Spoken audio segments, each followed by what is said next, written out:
मोक्ष प्रत्येकाला मिळवायचा आहे आणि मोक्षासाठी प्रत्येकाचे प्रयत्न सुद्धा चाललेले आहेत महाराज. रात्रंदिवस मोक्ष मिळावा, मोक्ष मिळावा, मुक्त व्हावं, मुक्त व्हावं असं साधक माणसाला वाटत असतं. संसारी माणसाला हे वाटत नाही.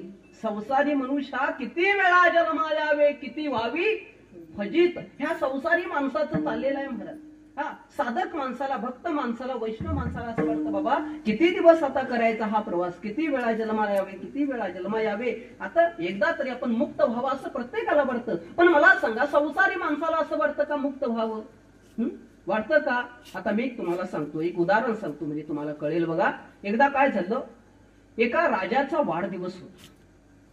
आता राजाचा वाढदिवस आहे, राजानं घोषणा केली राज्यामध्ये, आज माझा उद्या वाढदिवस आहे आणि माझ्या वाढदिवसाला मी सगळ्यांना सरप्राईज देणार. काय देणार? प्रधानला सांगितलं, हे बघ, माझ्या वाढदिवसाच्या निमित्तानं माझ्या जेलमध्ये हजारो जे कैदी आहेत त्या सगळ्यांना मी मुक्त करणार. कोणी सांगितलं? राजाने सांगितलं. आता मुक्त करणार म्हणजे आता राजा वाढदिवसाला एवढं हे उद्याला जाहीर करणार, राजा मुक्त करणार.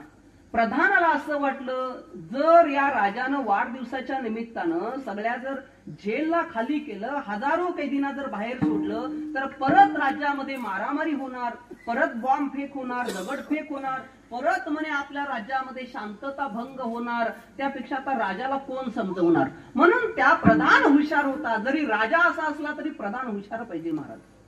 प्रधानानं सांगितलं, राजेसाहेब ठीक आहे, तुमचा वाढदिवस आहे ना, तुम्ही ठीक आहे, तुम्ही सगळ्या कैद्यांना सोडा, पण माझंही काय काम म्हणे.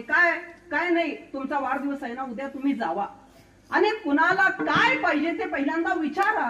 कुणाला बाहेर जायचं आहे, कुणाला आत राहायचं आहे, तुम्ही त्यांना काय पाहिजे, त्यांची इच्छा काय आहे ते विचारा आणि नंतर तुम्ही निर्णय घ्या.